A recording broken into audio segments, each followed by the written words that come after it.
Assalamualaikum warahmatullahi wabarakatuh. Video review pusaka kali ini agak panjang, lebih 11 menit. Karena yang saya tampilkan ini saya tampilkan secara menyeluruh. Mulai dari sandangannya, pemirsa bisa mengamati nih. Video ini saya pengambilannya di luar ruangan pada saat cahaya matahari cukup terik. Kemudian video kedua ini adalah salah satu bentuk perawatan yang sebelumnya juga sudah pernah saya tampilkan. Jadi setelah diwarangi, maka seluruh bagian pusaka mulai dari peksi kemudian bilahnya dibungkus dengan plastik. Jadi kondisinya seperti ini. Jadi kalau pemirsa tidak begitu jelas melihat detail pusaka ini wajar. Jadi karena pantulan sebagian cahaya akibat adanya bungkus plastik.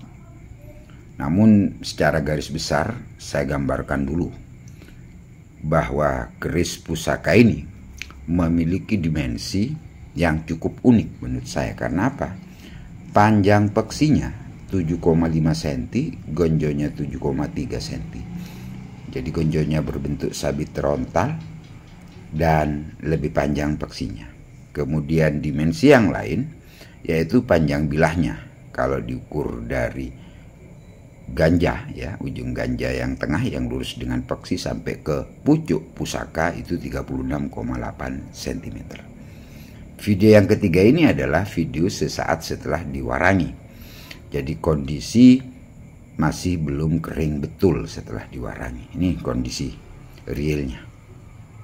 Belum diminyaki sesaat setelah diwarangi oleh pewarang saya, yaitu Mas Vijay. Monggo diamati.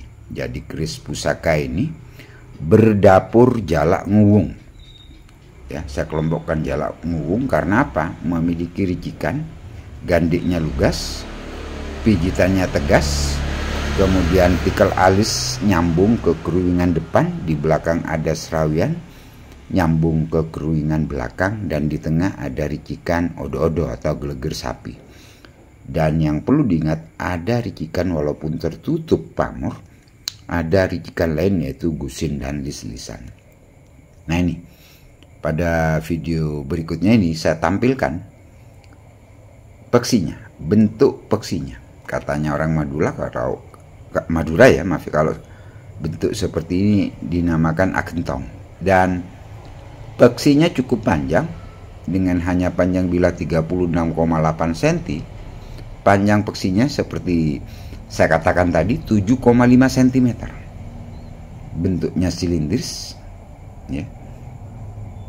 Jadi pamor pada pusaka ini adalah pamor termasuk teknik tempa lipat miring yang rumit. Jadi teknik tempa lipat miring itu sederhananya dikatakan tegak lurus penampang bilah pusaka. Dan juga pamor lar gangsir tidak hanya sekedar tempa lipat miring, namun juga proses pembuatannya juga ada tahapan memuntir atau dipuntir ya. Jadi pada saat dipanaskan, dipuntir bilahnya sehingga pamornya seperti ini. Jadi timbul tenggelamnya pamor. Kita lihat kalau sudah usia ratusan tahun semakin jelas. Ada pamor yang lebih teling, ada yang lebih tenggelam, dan warnanya yang lebih ngedop, istilahnya gitu. Ini bisa dilihat ya pada pamor pada bagian ganja, bahwa teknik memuntir juga dialami dalam proses pembuatan pusaka ini. Sehingga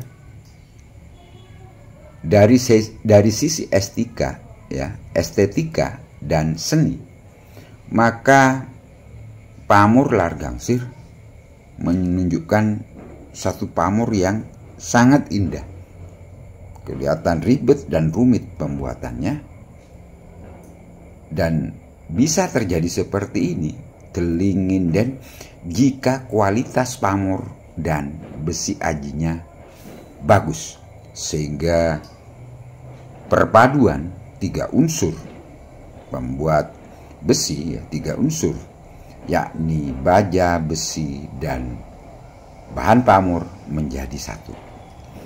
Jadi saya usahakan semua detail bagian pusaka ini saya tunjukkan kepada pemirsa Tosan Aji. Monggo dinilai sendiri, diamati bagaimana rancang bangun, desain, dan kesempurnaan pamor ini. Ini belum diminyaki, belum saya minyaki.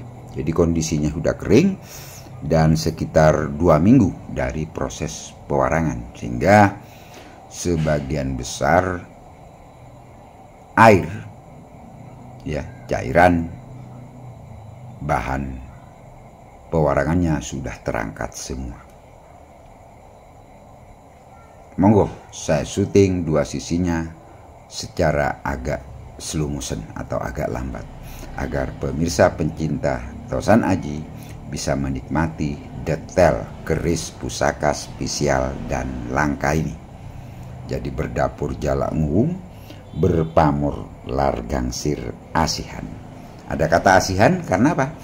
Karena pamor pada gonjo selaras dan sama dengan bilah. Demikian juga di paksinya. Nih kelihatan jelas bahwa juga termasuk pamor Largangsir. Pada video berikutnya ini saya syuting setelah saya masukkan paksinya kepada handle.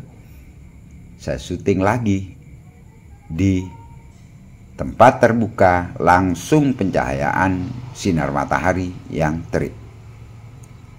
Setelah plastiknya dibuka, inilah perwujudan dari keris pusaka tersebut. Monggo amati sampai tuntas, dan nanti video berikutnya keris pusaka ini saya minyaki. Saya videokan juga dalam kondisi banyak berlumuran minyak. Jadi masih berlumuran minyak. Kenapa saya lanjutkan diminyaki? Karena memang perawatan pusaka yang lengkap. Maka salah satunya pusaka tersebut harus diminyaki dengan harum-haruman yang natural. Masalah jenis harumnya jenisnya apa? Tergantung kesukaan pencinta Tosan Aji. Apakah harum gaharu atau cendana? Kemudian yang terakhir tentunya sebelum dimasukkan ke warangka, kita usahakan minyak tersebut tidak terlalu basah ya. Biasanya saya biarkan 1 jam 2 jam, kalau masih ada basah saya sentuh, saya tekan dengan tisu kering agar sebagian minyaknya menyerap kepada tisu sehingga permukaan bilahnya agak kering. Kemudian kalau sudah rata, saya masukkan kepada warangkanya lagi. Dan sebagai bentuk perawatan juga, maka minimal 2 bulan sekali kita kontrol, kita buka, kita angin-anginkan pusaka kita. Memang harus butuh kesabaran, ketelatenan dalam merawat pusaka-pusaka yang sudah berusia ratusan tahun. Monggo nikmati detail pusaka ini. Sekian saja dulu uraian singkat saya mengenai keris pusaka berdapur Jalak Nguwung, berpamor Largangsir Asihan, Sumenep Sepuh era Mataram Islam. Assalamualaikum warahmatullahi wabarakatuh. Semoga kita semua dalam lindungan Allah Subhanahu wa Ta'ala. Rahayu, rahayu, rahayu.